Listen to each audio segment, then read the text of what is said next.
مولاي صل وسلم دائما أبدا على حبيبك خير الخلق كلهم. مولاي صل وسلم دائما أبدا على حبيبك خير الخلق كلهم.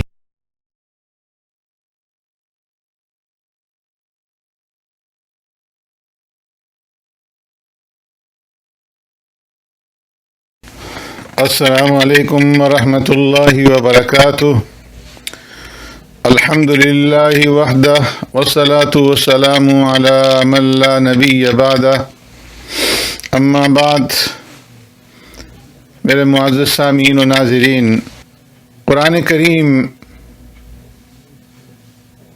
اللہ تبارک و تعالیٰ کی وہ کتاب ہے جس کی ایک ایک ادا پر اہل علم کی جانیں اور ان کے اموال قربان ہیں، اور قرآن کریم کے ہر اشارہ پر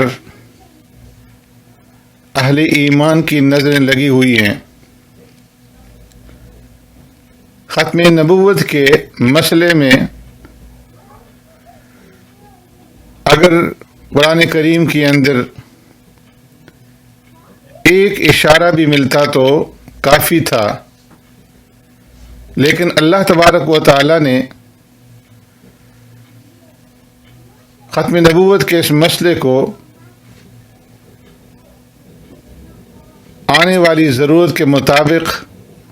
قرآن کریم کے اندر کھول کر کے بیان فرمایا،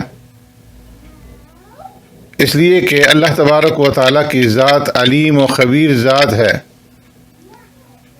اسے خوب معلوم ہے کہ کون سا مسئلہ زیادہ قابل اہتمام ہے. اس لیے اللہ تبارک و تعالیٰ نے اپنے ازلی کلام میں ختم نبوت کے مسئلے کو ہر پہلو سے اس طرح واضح کر دیا کہ کسی مسلمان کو جس کے دماغ کے اندر ذرا بھی سمجھ بوجھ اور فہم کا مادہ ہو، اور جس کے دل کے اندر اللہ کا خوف اور اللہ کی کتاب کی عظمت ہو، تو اسے اس کے اندر کسی قسم کا کوئی شک و شبہ پیدا نہیں ہو سکتا، اور اس کی گنجائش نہیں رہ سکتی اس کے لیے. تو اللہ تبارک و تعالیٰ نے نہ صرف یہ کہ ایک جگہ پہ بلکہ متعدد مقامات پر متعدد مرتبہ مختلف طرز بیان سے ختم نبوت کے اس مسئلے کو ذہن نشین فرمایا. تمہیدی طور پر ختم نبوت کے مسئلے کو سمجھنے سے پہلے یہ سمجھیے کہ قرآن کریم کی تفسیر کا معیار کیا ہے، اور کون سا معیار جو ہے وہ صحیح ہے. آپ جانتے ہیں کہ ہر زبان میں کسی کلام کی مراد معلوم کرنے کے لیے اس زبان کی لغت کو، اس کے مفردات کو، اس کے قواعد کو جاننے کی ضرورت ہوتی ہے. اسی طریقے سے جو کلام کیا جاتا ہے، جو بات کی جاتی ہے، اس کلام کی مراد متعین کرنے کے لیے یہ بھی ضروری ہوتا ہے کہ جو بات کرنے والا متکلم ہے اور جس سے بات کی جا رہی ہے، جو مخاطب ہے، اس کو بھی پیش نظر رکھا جائے. اس لیے کہ عموماً ہر لغت کے اندر اور زبان کے اعتبار سے ہر کلام کے اندر مختلف معانی اور مختلف مرادیں پائی جاتی ہیں. تو اس لیے متکلم، بات کرنے والا، اور مخاطب جس سے بات کی جا رہی ہے، اگر ان کو حکم نہ بنایا جائے تو پھر معنی اور مراد کے مقصد کو متعین نہیں کیا جا سکتا. اس کو مثال کے طور پر یوں سمجھیے کہ اگر ایک شخص اپنی زبان سے یہ الفاظ کہتا ہے کہ بارش نے زمین میں گھاس اور درخت اگائے ہیں، تو اب اگر یہ متکلم، یہ بات کرنے والا توحید پرست ہے، مسلمان ہے، تو ہر انسان جو سمجھ بوجھ رکھتا ہے، جو عقل رکھتا ہے، اس کے کلام کا یہ معنی سمجھے گا کہ بارش گھاس اگانے کا ظاہری سبب ہے۔ بارش نے گھاس نہیں اگایا، بلکہ بارش جو ہے وہ گھاس اگانے کا ظاہری سبب ہے، اور گھاس اگانے والی ذات اللہ تبارک و تعالیٰ کی ہے۔ لیکن اگر یہی بات کہنے والا کوئی دہریہ اور کوئی مادہ پرست ہو، تو اگر وہ یہ بات کہے گا کہ بارش نے زمین میں گھاس اور درخت اگائے ہیں، تو یہ کلمہ کفر سمجھا جائے گا، اور اس کی مراد یہ قرار دی جائے گی کہ وہ بارش کو گھاس اور درختوں کے اور اناج کے اور غلہ کے پیدا کرنے میں مؤثر حقیقی سمجھتا ہے، جو قطعاً کفر ہے۔ تو یہاں پر آپ نے دیکھا کہ جو متکلم ہے، بات کرنے والا ہے، اس کے جب احوال مختلف ہوئے تو کلام کی جو مراد ہے اس میں بھی اختلاف پیدا ہو گیا۔ وہی کلمہ جو مسلمان کہتا ہے اس کی مراد صحیح ہے اور اس کی اندر کفر کی کوئی وجہ نہیں ہے، لیکن اگر وہی کلمہ دہریہ کہتا ہے تو وہ کلمہ کفر بن جاتا ہے۔ تو معلوم ہوا کہ متکلم کے بدلنے سے معنی بھی بدل جاتے ہیں۔ اسی طرح بعض اوقات مخاطب کے بدل جانے سے کلام کی جو مراد ہے وہ بدل جاتی ہے۔ ایک آدمی عالم ہے، فاضل ہے، اگر آپ اس عالم فاضل آدمی کو علامہ کہہ کر کے پکاریں گے تو اس کے اندر اس کی تعظیم، اس کی توقیر، اس کی عزت، اس کا احترام وہ آپ کے پیش نظر ہوگا، اور آپ کی علامہ کہنے سے اس کی تعظیم اور توقیر جو ہے وہ مراد لی جائے گی۔ لیکن اگر یہی لفظ علامہ کا کسی جاہل کے حق میں بولا جائے تو اس کے اندر اس کے ساتھ استہزاء، مذاق اور ٹھٹا کرنا جو ہے وہ منظور ہوگا۔ تو یہاں پر مخاطب جب بدلا، کلام کی مراد جو ہے وہ بدل گئی۔ اسی طریقے سے اگر کسی عورت کو آپ حرہ کے الفاظ سے پکاریں گے تو یہ اس کی تعظیم اور اس کی تعریف میں داخل ہوگا، لیکن یہی حرہ کا لفظ اگر آپ اپنی بیوی کے لیے استعمال کریں گے تو اس سے طلاق جو ہے وہ مراد دی جا سکتی ہے۔ تو زمان اور مکان اور دیگر خصوصیات متکلم اور مخاطب کے اختلاف سے کلام کی جو مراد ہے اس میں اختلاف پیدا ہو جاتا ہے۔ تھوڑا سا اگر اس کے اندر غور و فکر کیا جائے تو ہر ایک انسان اپنی اپنی زبان کے اندر اس کی بے شمار مثالیں جو ہیں وہ پیش کر سکتا ہے۔ تو اسی اسلوب پر اللہ تبارک و تعالیٰ کا جو کلام ہے اس میں بھی باعتبار لغت اور قواعد ترکیب کے اکثر جگہوں میں مختلف معنی جو ہیں وہ بن جاتے ہیں اور ان کی متعدد مرادیں جو ہیں وہ بن سکتی ہیں۔ اسی لیے حضرت اکرمہ رضی اللہ تعالیٰ عنہ حضرت ابن عباس رضی اللہ تعالیٰ عنہ سے روایت کرتے ہیں کہ سیدنا علی کرم اللہ وجہہ نے جب خوارج کے ساتھ مناظرہ کرنے کے لیے حضرت ابن عباس رضی اللہ تعالیٰ عنہ کو مقرر فرمایا، اور تو ارشاد فرمایا کہ جب تم ان کے ساتھ مناظرے کے لیے جاؤ تو آیات قرآنیہ کو مناظرہ کا معرکہ مت بناؤ، بلکہ احادیث پیش کرو۔ ابن عباس رضی اللہ تعالیٰ عنہ جو مفسر قرآن تھے اور جن کی قرآن فہمی کے لیے اللہ کے رسول صلی اللہ علیہ وسلم نے ان کے لیے دعا کی تھی، انہوں نے امیر المومنین سیدنا علی کرم اللہ وجہہ سے عرض کیا کہ امیر المومنین، قرآن مجید ہی سے مناظرہ کرنے میں کیا اندیشہ ہے؟ ہم اللہ تبارک و تعالیٰ کے فضل سے قرآن کریم کو ان سے زیادہ سمجھتے ہیں، اور قرآن کریم ہمارے گھروں میں نازل ہوا ہے۔ تو حضرت علی کرم اللہ وجہ نے فرمایا کہ یہ تو آپ نے سچ فرمایا، لیکن قرآن مجید ایک مختصر اور معجز کلام ہے جو مختلف احتمالات کا تحمل کرنے والا اور ذو وجوہ ہے۔ اگر اس کے سمجھنے اور اس کی تفسیر کا معیار پیارے پیغمبر صلی اللہ علیہ وسلم کی تعلیم اور آپ کی احادیث کو نہ بنایا گیا تو ایک آیت کی تفسیر میں تم بھی کچھ کہتے رہو گے اور وہ بھی بولتے رہیں گے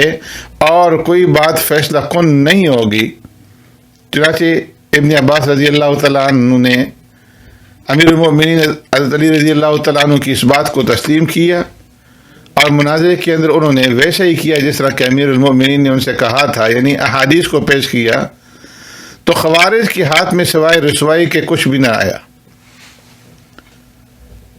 تو اس روایت سے معلوم ہوا کہ حضرت علی کرم اللہ وجہ کے فرمان سے صاف ظاہر ہو گیا کہ قرآن مجید ذو وجوہ ہے، اور اس کے ایک کلام کے اندر بحیثیت زبان مختلف معانی کا احتمال ممکن ہے، جب تک اس کی مراد متعین کرنے کے لیے پیارے پیغمبر صلی اللہ علیہ وسلم کی تعلیم اور خصوصیات کا لحاظ نہ رکھا جائے گا تو اس کی حقیقی اور صحیح مراد کو پہنچنا مشکل ہے۔ دوسری طرف ابن عباس رضی اللہ تعالیٰ عنہما نے جو یہ فرمایا کہ قرآن ہمارے گھروں میں نازل ہوا ہے اور اس لیے ہم قرآن کریم کو ان سے زیادہ سمجھتے ہیں، اس سے یہ ثابت ہوا کہ خصوصیات متکلم و مخاطب کو کلام کے سمجھنے میں بڑا دخل ہے۔ تو خلاصہ یہ کہ قرآن مجید کی اکثر جملوں میں لغت کے اعتبار سے، گرامر کے اعتبار سے، قواعد نحو و صرف کے اعتبار سے مختلف معنی کا احتمال ہو سکتا ہے۔ اب ان معنی کے اندر کہ کون سا صحیح ہے کیا غلط ہے، اس کے پہچاننے کے لیے کوئی معیار ہونا ضروری ہے، ورنہ ہر شخص جو معنی چاہے گا وہ اختیار کر لے گا۔ تو اس لیے قرآن کریم کی تفسیر کا معیار اور اس کا جو صحیح طریقہ ہے اس کو معلوم کرنے کے لیے جن حضرات نے علوم قرآن کے اصول پر کتابیں لکھی ہیں اور جو علوم قرآنیہ سے واقف ہیں، انہوں نے اس مسئلے کو انتہائی اہم قرار دے کر کے اس کے بارے میں مفصل بحث کی ہے۔ مثال کے طور پر شیخ جلال الدین سیوطی رحمۃ اللہ تعالی علیہ نے اپنی کتاب الاتقان فی علوم القرآن کی عبارت کا خلاصہ وہ یہ بیان کیا ہے کہ سب سے زیادہ قابل اعتماد قرآن کی تفسیر میں وہ تفسیر ہے جو خود قرآن مجید ہی کی دوسری آیات سے مستفاد ہو، یعنی قرآن کریم کی ایک آیت کی تفسیر دوسری آیات سے کی جائے، کیونکہ اس کلام پاک میں اگر ایک مسئلہ کو کسی ایک جگہ پہ مبہم طریقے سے ارشاد فرمایا گیا ہے تو دوسری جگہ اس کی تفسیر کر دی گئی۔ علامہ ابن جوزی رحمۃ اللہ تعالی علیہ نے تفسیر قرآن بالقرآن پر مستقل کتاب تصنیف فرمائی، جس میں قرآن کی مبہم آیات کی دوسری آیات سے تشریح کی گئی ہے۔ اسی طریقے سے حافظ ابن کثیر رحمۃ اللہ تعالی علیہ نے بھی اپنی تفسیر کے اندر اس بات کا اہتمام کیا ہے کہ ایک آیت کی تفسیر اگر کسی دوسری آیت سے ہو سکتی ہے تو سب سے پہلے وہ اس کو لائے ہیں۔ تو پہلا درجہ تو یہ ہے کہ قرآن کریم کی تفسیر کا کہ قرآن کی تفسیر قرآن سے کی جائے۔ دوسرے درجے میں سب سے زیادہ قابل اعتماد قرآن کریم کی وہ تفسیر کہلائے گی جو پیارے پیغمبر صلی اللہ علیہ وسلم نے کسی آیت کے متعلق اپنے قول یا فعل سے بیان فرمائی ہو، اس لیے کہ قرآن کریم پیارے پیغمبر صلی اللہ علیہ وسلم کے اوپر نازل ہوا، اور اللہ تبارک و تعالیٰ نے آپ کو جو رسول بنا کر کے بھیجا، تو آپ کی رسالت کے مقاصد میں سے یہ ایک اہم ترین مقصد ہے کہ آپ وَيُعَلِّمُهُمُ الْكِتَابَ، اس کتاب کی تعلیم دیں، اور اس کتاب کے اندر جو چیزیں، جو امور مبہم ہیں، ان کو آپ وضاحت کے ساتھ بیان فرمائیں۔ چنانچہ قرآن کریم کے اندر بار بار اس کا ذکر آتا ہے، فرمایا یعلمہم الکتاب والحکمہ، پیارے پیغمبر صلی اللہ علیہ وسلم کو اس لیے بھیجا گیا کہ آپ قرآن مجید کی تعلیم دیں اور کام کی باتیں، حکمت کی باتیں بتلائیں۔ ایک مقام پہ فرمایا لِتُبَيِّنَ لِلنَّاسِ مَا نُزِّلَ إِلَيْهِمْ، تاکہ آپ بیان کر دیں لوگوں کے لیے وہ آیات جو ان کی طرف نازل کی گئی ہیں۔ تو ان آیات سے معلوم ہوا کہ قرآن کو سمجھنے کے لیے پیارے پیغمبر صلی اللہ علیہ وسلم کی تعلیم اور آپ صلی اللہ علیہ وسلم کے بیان کی ضرورت ہے۔ اگر قرآن کریم کو سمجھنے کے لیے صرف عربی زبان کا جاننا اور صرف قرآن کریم کا مطالعہ کافی ہوتا تو پھر اللہ تبارک و تعالیٰ کو رسول بھیجنے کی ضرورت نہیں تھی، اور اللہ نے جو آپ صلی اللہ علیہ وسلم کے ذمے اور آپ کا فرض منصبی بنایا کہ آپ قرآن کریم کی تعلیم دیں اور اس کو بیان کریں، پھر اس فرض منصبی کی کوئی ضرورت نہیں تھی۔ جہاں قرآن کریم نازل ہوا، جن لوگوں پر قرآن کریم نازل ہوا وہ اہل زبان تھے، عربی دان تھے، عربی جانتے تھے، وہ خود ہی مطالعہ کر لیتے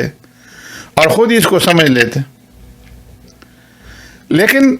یہ پیارے پیغمبر صلی اللہ علیہ وسلم کی بعثت کی غرض میں یہ داخل ہے کہ آپ قرآن مجید کی تعلیم دیں اور اس کے اندر جو مجمل اور مبہم امور ہیں ان کی آپ تشریح کریں اور اس کی تفسیر بیان فرمائیں۔ اور ظاہر ہے کہ پیارے پیغمبر صلی اللہ علیہ وسلم کی کوئی بات اور کوئی کلام بغیر وحی الہی کے نہیں ہوتا، وما ينطق عن الهوى ان هو الا وحی یوحى۔ تو دوسرے درجے میں وہ تفسیر جو ہے قرآن کریم کی قابل اعتبار ہوگی کہ جو پیارے پیغمبر صلی اللہ علیہ وسلم نے کسی آیت کے متعلق اپنے قول یا اپنے فعل سے بیان فرمائی ہو۔ اور تیسرے درجے میں صحابہ اکرام کی تفاسیر جو ہیں وہ قابل اعتماد ہیں۔ کیوں؟ اس لیے کہ انہوں نے قرآن کریم کے نزول کا مشاہدہ کیا اور قرآن کریم ان کے سامنے نازل ہوا، اور اکثر انہی کے واقعات کے متعلق قرآن کریم نازل ہوا، اور پھر صحابہ اکرام رضوان اللہ اجمعین بلا واسطہ پیارے پیغمبر صلی اللہ علیہ وسلم کے شاگرد ہیں کہ انہوں نے پیارے پیغمبر صلی اللہ علیہ وسلم سے قرآن کریم کو پڑھا۔ اور جب کوئی انسان تعلیم حاصل کرتا ہے، چاہے وہ دینی تعلیم ہو یا دنیاوی تعلیم ہو، کوئی کتاب پڑھتا ہے تو اس کے پڑھنے کا مقصد جو ہے صرف عبارت کا پڑھنا نہیں ہوتا، بلکہ اس کتاب کی معنی کو سمجھنا جو ہے وہ اہم مقصود ہوتا ہے۔ کسی بھی آپ سبجیکٹ کو لے لیں، کسی بھی مضمون کو لے لیں، چاہے وہ طب کا ہو، چاہے وہ گرامر کا ہو، چاہے وہ نحو و صرف کی کوئی کتاب ہو، فقہ کی کوئی کتاب ہو، تو جو بھی طالب علم اس کتاب کو پڑھے گا استاد سے، وہ صرف عبارت نہیں پڑھے گا بلکہ وہ اس کتاب کو سمجھنے کے لیے پڑھے گا، اور بغیر سمجھنے کے پڑھنا یہ حماقت کہلاتی ہے، اور اس کے اندر اپنا وقت جو ہے وہ ضائع کیا جاتا ہے۔ تو خود فیصلہ کریں کہ جب استاذ آقا نامدار سرور کائنات رحمت دو عالم صلی اللہ علیہ وسلم ہوں، اور جن کی مبعوثیت کی غرض و غایت تعلیمی کتاب ہو، اور اس استاد کے شاگرد صحابہ اکرام رضوان اللہ اجمعین جیسی پاکیزہ اور مقدس ہستیاں ہوں کہ جن سے بڑھ کر کے ذہین اس کائنات کے اندر اور کوئی نہیں، اور کتاب وہ اہم کتاب کے جس پر ان کی اور تمام امت کے دینی اور دنیاوی مقاصد اور دونوں جہانوں کی فلاح موقوف ہو، تو پھر کیسے ہو سکتا ہے کہ وہ صرف الفاظ قرآن پڑھنے پر اکتفا کرتے؟ صحابہ اکرام رضوان اجمعین خود فرماتے ہیں کہ جب ہم آپ صلی اللہ علیہ وسلم سے قرآن کریم پڑھتے تھے تو قرآن کریم کے مطالب اور معنی کو بھی آپ صلی اللہ علیہ وسلم سے پڑھتے تھے۔ علامہ سیوطی نے ابو عبد الرحمن سلمی اور عثمان غنی رضی اللہ تعالیٰ عنہ کے حوالے سے حضرت عبداللہ ابن مسعود رضی اللہ تعالیٰ عنہ سے روایت کیا ہے کہ انہوں نے فرمایا کہ انہم کانوا اذا تعلموا من النبی صلی اللہ علیہ وسلم 10 آیات لم يتجاوزوها حتى يتعلموا فيها من العلم والعمل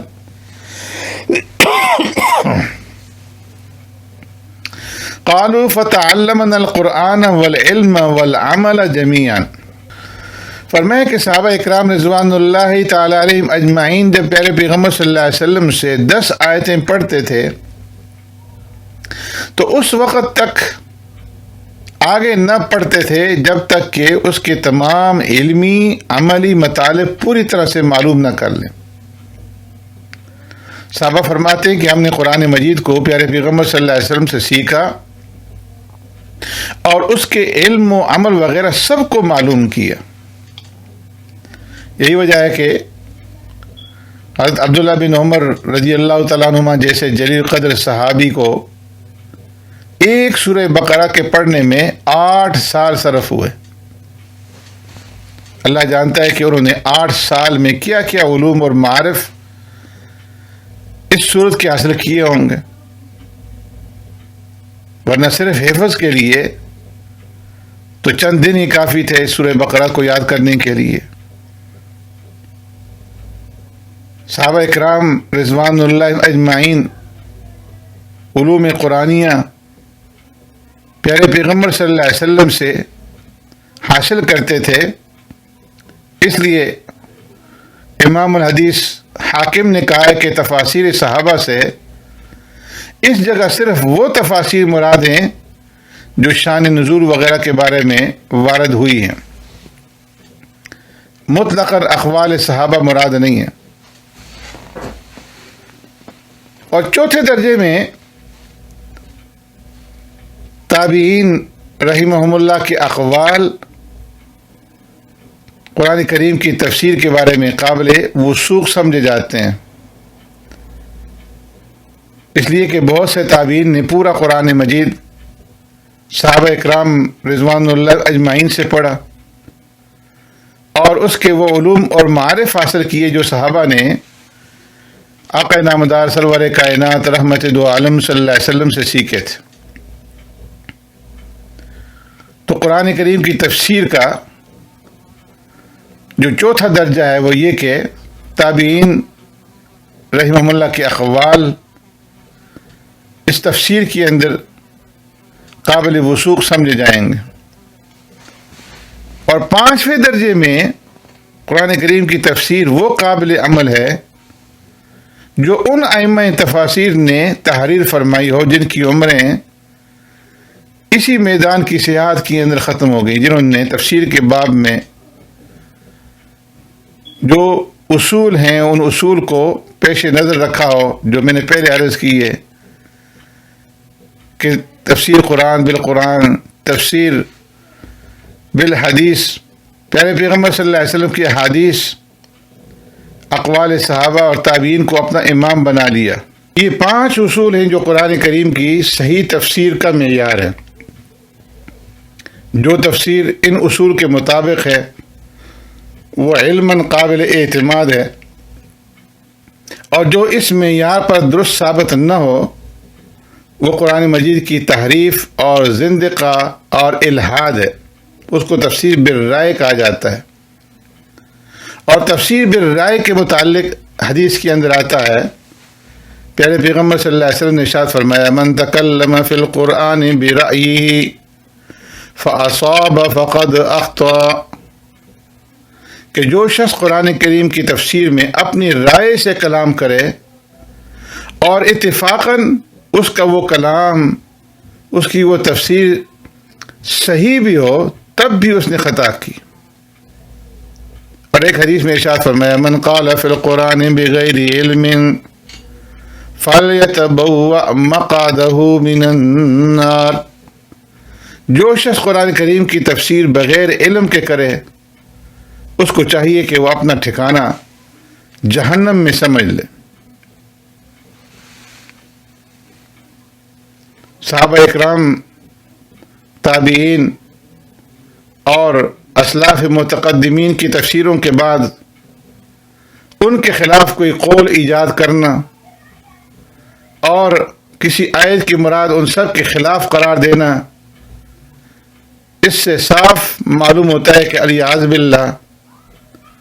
1444 سال تک تمام امت نے قرآن کریم کے مطلب کو غلط سمجھا۔ صحابہ اکرام،